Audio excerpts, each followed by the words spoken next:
Namaskar, welcome to this second module of Building Back Business from Crisis. We will talk about getting your workplace ready to restart business. Are you ready to address the COVID-19 challenges in your business? And is your equipment and machinery in order? Did you clean out your factory and warehouses? If so, we can start. First of all, let us address the issue of COVID-19. COVID-19 is transferred through coughing, sneezing and talking by respiratory contact. For that we need to use masks and maintain coughing etiquette. So cough in your elbow and other measures. It's also transferred by close contact, because if you touch with your hands and have the virus on you and put it on the face, it can still come there. So we need to focus on avoiding contact of hands with commonly touched surfaces and people not getting too close. So there's basically 5 ways of minimizing COVID transmission in the workplace. First is to survey and isolate people who might have infections. So people feeling unwell should basically recover at home and not come into the workplace. Second is to maintain distance at all times. This would normally mean something like 1.5 meters or 5 to 6 feet apart in standstill. And if you move around, this distance becomes larger. Then it's avoiding contact transfers, so not touching any surfaces to avoid the accidental transfer of the virus into the face and then into the respiratory system.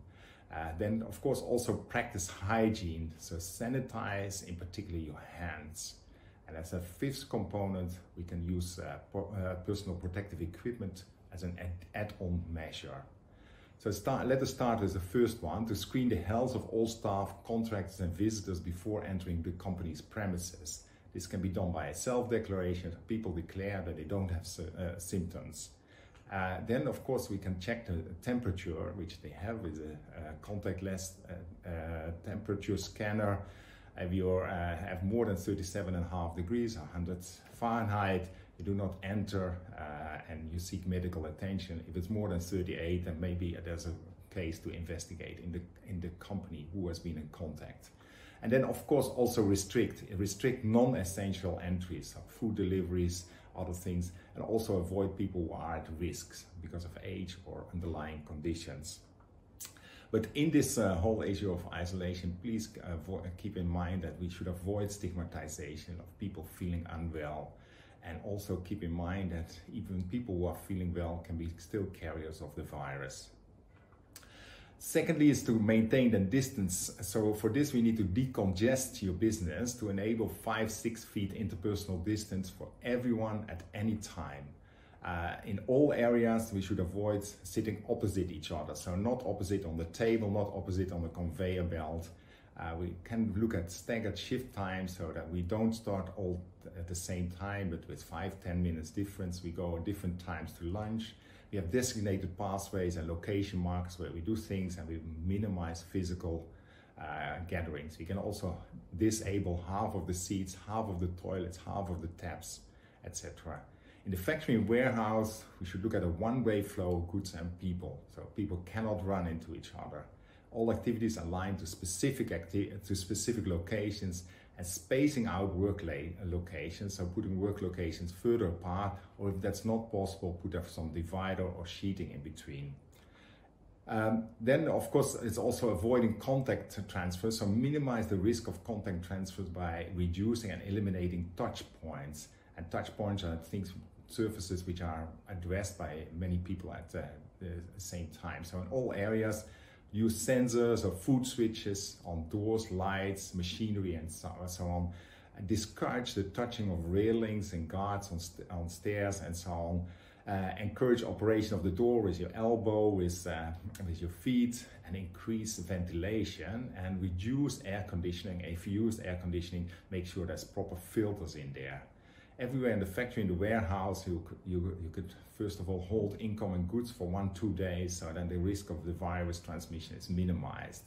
Minimize then also the manual handling and implement that one workstation is one person, no changes during the day, and sanitize workplaces and tools between shifts with an alcohol-based sanitizer.